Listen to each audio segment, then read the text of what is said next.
ചോമ്പാൽ മത്സ്യബന്ധന തുറമുഖ വികസനം കണക്കിലെടുത്ത മീത്തലെ മുക്കാളിയിൽ അടിപ്പാത അനിവാര്യമാണെന്ന് കെ രമ MLA പറഞ്ഞു. രാഷ്ട്രീയം മറന്ന് എല്ലാ സാധ്യതകളും ഇതിനായി ഉപയോഗപ്പെടുത്തണമെന്നും രമ MLA പറഞ്ഞു.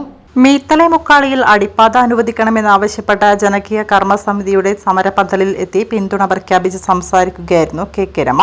വളരെ പ്രധാനപ്പെട്ട ഒരു സമരമാണ് ഇവിടെ നടന്നുകൊണ്ടിരിക്കുന്നത്. 21 ദിവസമായി നിങ്ങൾ ഈ സമരപന്തലിൽ പന്തല് കെട്ടി സമരം ചെയ്യുകയാണ് എന്നറിയാം. തുടക്കം മുതൽക്കേ മാനസികമായി ഇതിനോടൊപ്പമുണ്ട്. പക്ഷേ ചില ശാരീരികമായ പ്രശ്നങ്ങൾ കൊണ്ട് എത്താൻ സാധിച്ചില്ല. ഇന്നാണ് 1.5 മാസത്തിന് ശേഷം പുറത്തിറങ്ങിയത് ഇന്നാണ്. അപ്പോൾ അതുകൊണ്ട് ഇന്ന് തന്നെ നിങ്ങൾ എടുത്തെത്തണം എന്നുള്ളത് കൊണ്ടാണ് ഇന്ന് തന്നെ ഇവിടെ എത്തിയത്. നമ്മളെ സംബന്ധിച്ച് ഈ സമരത്തിൻ്റെ മറ്റ് ആവശ്യകതകളെ സംബന്ധിച്ചൊന്നും ഞാനിവിടെ വിവരിക്കേണ്ട ആവശ്യമില്ല. എല്ലാ ദിവസവും പലവിധ നേതാക്കന്മാർ വന്ന് സംസാരിക്കുന്നുണ്ട്. ഇവിടുത്തെ ആളുകൾക്കും ഈ സമര എന്തിനാണ് എന്നതിനെ സംബന്ധിച്ചും ഈ അടിപ്പാതയുടെ അനിവാര്യതയെ സംബന്ധിച്ചും നന്നായിട്ടറിയാം. നമ്മളിത് ഒരുപക്ഷെ എനിക്ക് വളരെ സന്തോഷമുണ്ട്. വളരെ ശക്തമായൊരു സമരമാണ് ഇവിടെ നടക്കുന്നത്. നല്ല രീതിയിലൊരു സമരസമിതി ഇവിടെ നിന്ന് വൈകുന്നേരം 1 മണിക്കൂറാണെങ്കിലും എല്ലാ ദിവസവും വന്നിരുന്ന് നിങ്ങളുടെ ഈ പ്രദേശത്തിൻ്റെ ഈ സമരത്തിൻ്റെ അനിവാര്യതയെ അണ്ടർപാസിൻ്റെ അനിവാര്യതയെ സംബന്ധിച്ച് നാടിനെ ബോധ്യപ്പെടുത്താൻ ആവശ്യമായ പ്രവർത്തനങ്ങൾ നടത്തി വരികയാണ്. കുറച്ച് വൈകിപ്പോയി എന്നൊരു അഭിപ്രായം മാത്രമേ എനിക്ക് ഇക്കാര്യത്തിലുള്ളൂ. കുറച്ചുകൂടി നേരത്തെ നമ്മളിത് തുടങ്ങേണ്ടതായിരുന്നു.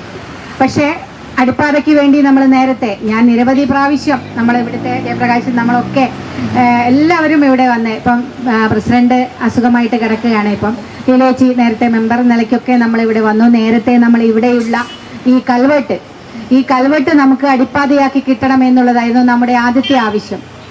എല്ലാവരും ഇവിടുത്തെ ആളുകളും എല്ലാം പറഞ്ഞത് നിലവിലൊരു അടിപ്പാതയുണ്ട്, ആ അടിപ്പാത ഞങ്ങൾക്ക് ഉപയോഗിക്കപ്പെടാൻ തരത്തിൽ തരണമെന്നതാണ്. അപ്പം ഞങ്ങളത് NHന്റെ ഉദ്യോഗസ്ഥന്മാരെ ഇവിടെ കൂട്ടിക്കൊണ്ട് വന്ന് കാണിച്ചപ്പോൾ നേരത്തെ ആയിരുന്ന ഷെഫിനുൾപ്പെടെ ഉള്ള ആളുകൾ PD-മാരൊക്കെ ഓരോ സമയത്തും മാറിക്കൊണ്ടിരിക്കുകയാണ്. അന്നത്തെ PD ഒക്കെ ഇവിടെ കൂട്ടിക്കൊണ്ട് വന്നതാണ്. അപ്പം അന്ന് അവർ പറഞ്ഞത് ഇത് കൽവെട്ടാണ്, ഇത് ഉപയോഗിക്കാൻ സാധിക്കില്ല എന്ന് പറഞ്ഞ് ക്ലോസ് ചെയ്തു. അപ്പോഴാണ് നമ്മളെ മുക്കാളി നേരത്തെ ഉണ്ടായിരുന്ന കൽവെട്ട് നമുക്കത് നേരത്തെ അടിപ്പാതയായി ഉപയോഗിച്ചതാണ്, അത് തരണം എന്ന് പറഞ്ഞ് അവിടെ സമരസമിതി ഉണ്ടാവുകയും സമരം ശക്തമായി മുന്നോട്ട് കൊണ്ടുപോയി. ഏകദേശം എനിക്ക് തോന്നുന്നു ഒരു 5-6 മാസം ആ സമരം നീണ്ടുപോയിരുന്നു. അവസാനം അത് അംഗീകരിക്കപ്പെട്ട് കിട്ടി.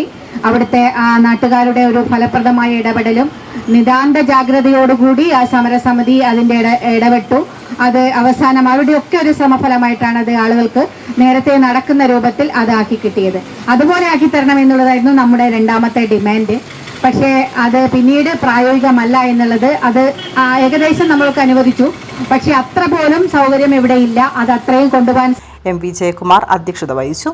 21 ദിവസമായി നടന്നുവരുന്ന സമരപരിപാടിയിൽ മനയത്ത് ചന്ദ്രൻ, EP Damodaran, TP Bineesh, I Musa, Saleem Madavoor, Pradeep Chombala, AT Sreedharan, KK Nasar, Shamseer Chombala, TK Sibi, P Baburaj, KP Jayakumar, ET Ayyuba, UA Rahim, KP Vijayan, Anitha Pilakandi, Mattandi Pramod തുടങ്ങിയവർ വിവിധ ദിവസങ്ങളിലായി സംസാരിച്ചു.